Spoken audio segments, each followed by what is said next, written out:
우리가 흔히 지혜라고 이야기하면 단순히 머리의 문제로 생각할 때가 있습니다. 많이 알고 판단이 빠르고 상황을 잘 읽어내는 그런 것이 지혜롭다라고 이야기합니다. 그러나 성경에서 말하는 지혜는 단순한 똑똑함이 아니라 하나님을 경외하는 마음에서 시작하여서 우리의 입과 말과 행동에 나타나는 삶의 방식을 이야기하고 있습니다. 그래서 오늘 본문은 크게 두 가지의 메시지를 우리에게 줍니다. 이웃을 대하는 태도와 또 삶을 살아가는 그 성실함. 그래서 이웃을 대하는 태도와 성실함을 통하여 우리의 삶 속에 어떠한 열매가 맺히게 되어지느냐, 그 부분들을 말씀을 통해 함께 나누고자 합니다. 첫 번째로는 지혜로운 사람은요, 이웃을 업신여기지 않고 긍휼히 여기는 사람입니다. 21절 말씀 보니까요, 지혜로운 삶의 출발을 이웃을 대하는 태도에서 이야기합니다. 본문에 이제 업신여긴다라는 것은 이제 상대를 낮게 보고 무시하는 행동을 가리킵니다. 아유, 저 사람 별 볼 일 없다. 저 사람은 나보다 못한다고 그렇게 이야기하는 사람이라는 것이죠. 겉으로는 예의를 갖추면서 이야기하지만 속으로는 사람을 업신여기는 사람이라는 것입니다. 그러나 우리가 왜 이웃을 업신여기는 것이 오늘 죄를 범한다라고 이야기하고 있는가? 그것은 바로 그 이웃도 하나님께서 지으신 하나님의 형상을 입은 자임을 우리에게 이야기하고 있는 것이죠. 그 사람을 업신여기는 것은 그 사람을 지으신 하나님을 가볍게 여기는 태도와 연결되어지기 때문에 하나님은요, 바로 이러한 태도가 바로 하나님 앞에 죄라고 이야기해주고 있는 것입니다. 특별히 오늘 본문에 그러한 사람을 불쌍히 여기는 사람, 업신 여기는 사람이 있고 또 이웃을 불쌍히 여기는 사람이 있습니다. 여기 불쌍히 여기는 사람은 감정에서 멈추지 않고 행동으로 이어진다라는 표현을 쓰고 있는 것이죠. 어려운 사람이 있으면 그냥 지나치지 않는 것입니다. 약한 사람이 있으면 단순히 마음만이 아니라 행동으로 보여주는 행동이 오늘 바로 불쌍히 여긴다는 말씀이라는 것이죠. 그래서 이웃을 업신 여기는 사람과 또 긍휼히 여기는 사람이 다름을 이야기해 주고 있는 것이죠. 특별히 예수님께서는 산상수훈에서 긍휼히 여기는 자는 긍휼히 여김을 받겠다라고 이야기하신 이유가 바로 그런 것이라는 거죠. 이웃을 대할 때 긍휼히 여기는 자가 하나님의 긍휼하심의 은혜를 누리게 될 것이다라고 이야기하고 있는 거죠. 또 두 번째로 살펴볼 것은요, 지혜로운 사람은요, 악이 아니라 선을 계획한다라고 22절에 이야기합니다. 우리의 계획과 이 마음의 방향을 다루고 있습니다. 계속 대조를 이루고 있습니다. 악을 도모하는 사람과 선을 도모하는 사람. 특별히 악을 도모한다, 마음에 품고 계획한다라는 뜻이죠. 단순히 실수가 아니라 의도적으로 계획하여서 악을 행하는 사람을 이야기하고 있습니다. 그래서 그 사람은 어떻게 하면 잘 계획을 잡아서 나에게 유익을 가져오게 할까? 그러나 오늘 본문에 그 악을 도모하는 행위는 길을 잘못 간다. 잘못 가는 것이다. 길을 잘못 들어섰다는 것이죠. 즉 길을 잘못 가고 있는 것입니다.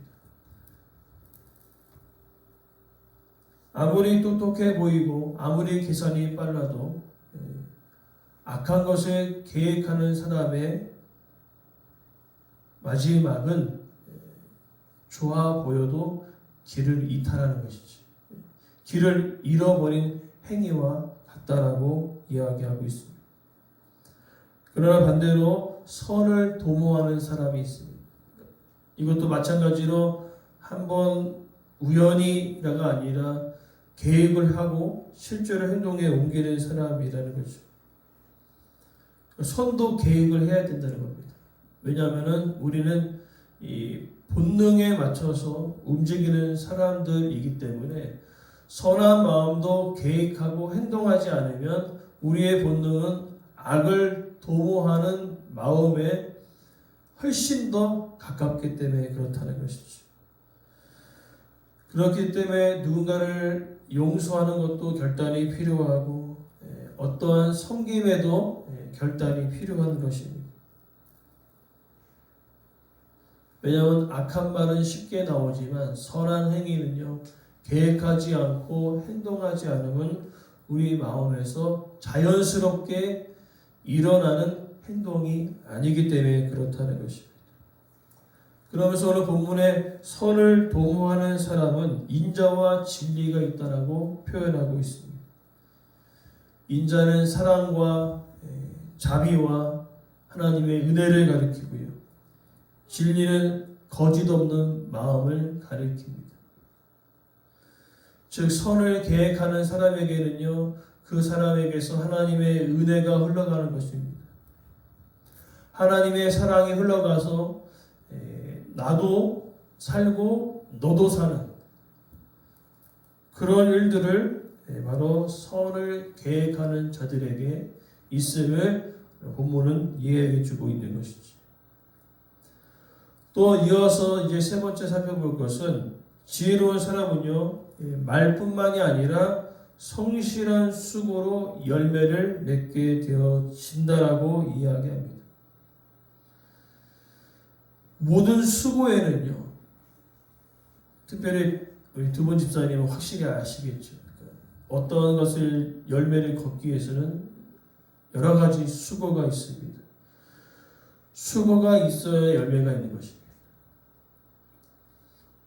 그러나 성경은 이야기합니다. 수고는 힘들고요.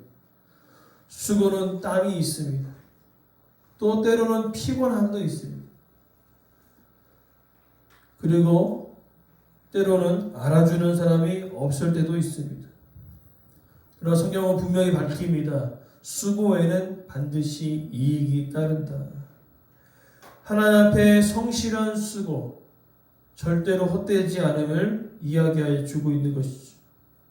당장 그렇다한 결과가 없을지라도 성실한 수고는 반드시 삶에서 여러 가지 열매를 거두게 됨을 이야기해 주고 있는 것입니다. 근데 반대로 입술의 말은 궁핍함을 이룬다. 앞서서 지혜로운 사람은 말한 대로 행동하지만 반대로 미련한 사람은요, 말만 번지르한 것입니다. 잠언에서 이야기하죠. 게으른 사람을 이야기할 때 먹을 것이 여기 있습니다. 먹을 것이 있는데 손이 그 밑으로 내려가는 것조차도 귀찮아서 먹지 않는다는 거죠. 오늘 본문의 말씀도 마찬가지죠. 말을 하지만 행동하지 않으면 절대로 열매를 거둘 수 없음을 이야기해 주고 있는 것입니다. 그래서 우리는요, 삶의 자리에서 이 성실한 수고를 회복해야 될 줄 믿습니다. 하나님은요, 화려한 말보다 성실한 수고를 원하심을 이야기해 주고 있는 것입니다. 그러면서 마지막으로 네 번째로 살펴볼 것은 지혜로운 사람은요, 재물과 소유를 지혜롭게 사용한다는 겁니다. 재물에 대한 지혜를 우리에게 말씀해 주고 있습니다. 지혜로운 재물은 면류관이 되어진다. 이 면류관은 영광과 존귀를 상징하고 있습니다. 즉, 이 재물이요, 삶을 아름답게 이루는 도구로 사용되어지는 것입니다. 이 재물이 하나님 앞에서 바르게 사용되어질 때에 이 재물은요, 자랑의 도구로 쓰인다는 것입니다. 사람을 무시하는 무기로 사용하지 않습니다. 자기 욕심을 드러내는 도구로 사용하지 않습니다. 오히려 이 재물로요, 선한 일을 위해 사용합니다. 그러하기에 이 재물이 하나님 앞에서 바르게 사용되어질 때에 이 재물을 통하여 하나님의 영광이 우리의 삶 속에서 드러나게 되어진다. 그러나 오늘 반대로 미련한 자의 소유는 다만 미련한 것이다 라고 이야기합니다. 가진 것을 바르게 사용하지 못할 때, 소유가 많아지더라도 그것을 바르게 사용하지 못할 때에 그것은 오히려 교만하게 되어서 사람을 무시하는 도구로, 그 다음에 나를 자랑하는 도구로 사용되어질 것이다 라고 이야기해 주고 있는 것입니다. 아주 동면의 양면과도 같은 차이입니다. 하나님 앞에 바르게 재물을 사용하는 자와 그렇지 않는 자는요, 오늘 마태복음 6장 33절의 말씀과 같이 그런즉 먼저 그의 나라와 그의 의를 구하라. 그리하면 이 모든 것을 너희에게 더하시리라. 나는 하나님의 말씀을 붙들고 재물을 사용했었는데 재물을 신경 쓰지 않아도 물질의 그 은혜가 따라옴을 이야기해 주고 있습니다. 물질의 은혜도 따라올 뿐만 아니라 구멍나지 않은 전대와도 같다라는 거죠. 채우면 채울수록 쌓이고 쌓여서 이런 것들이 다른 곳으로 흘러가는 통로로 사용되어지는데, 반대로 그것을 하나님 앞에서 바르게 사용하지 못하면요, 이제 우리는 하나님은 저 뒷전이고 재물만 따라가는 인생이 되어지는 것입니다.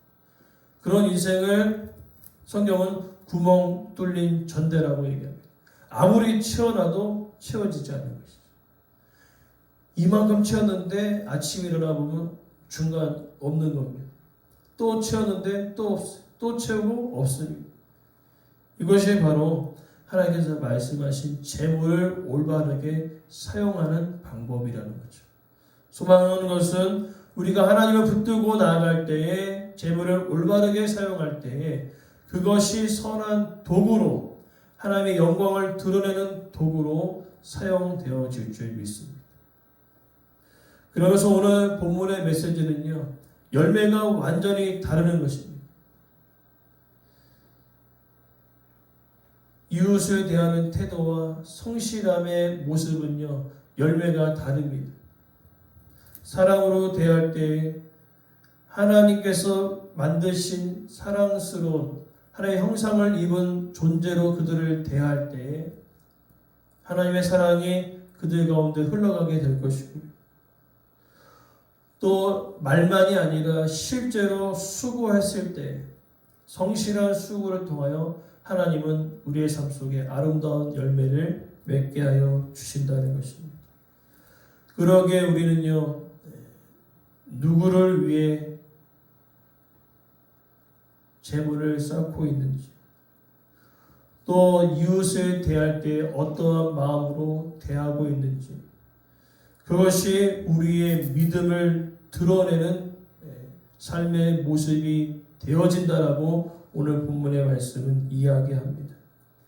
이웃을 대할 때 어떠한 마음을 대하는 거고, 또 선한 계획을 하는가, 악한 계획을 도모하고 있는가, 또 하나님께서 주신 것을 나만을 위해 쌓고 있는가, 아니면 나도 쓰고 남에게도 흘려보내는가, 그 차이가 엄청난 차이를 만든다는 것이죠. 길에서 이탈해 가는가, 길에서 올바른 길로 걸어가느냐, 그것은 우리의 삶의 태도에 달려 있는 것입니다. 이웃에 대한 태도와 성실한 수고를 통하여 하나님께서 우리에게 주신 그 바른 길을 걸어갈 것인가, 그 바른 길을 이탈하여 걸어갈 것인가. 소망하는 것은 우리는 하나님께서 만들어 놓으신 그 바른 길을 걸어갈 때에 우리의 삶을 통하여 나도 살고 이웃도 사는, 물질을 통하여 나도 먹고 이웃도 살려내는 그런 믿음의 사람으로 세워지시기를 간절히 소망합니다.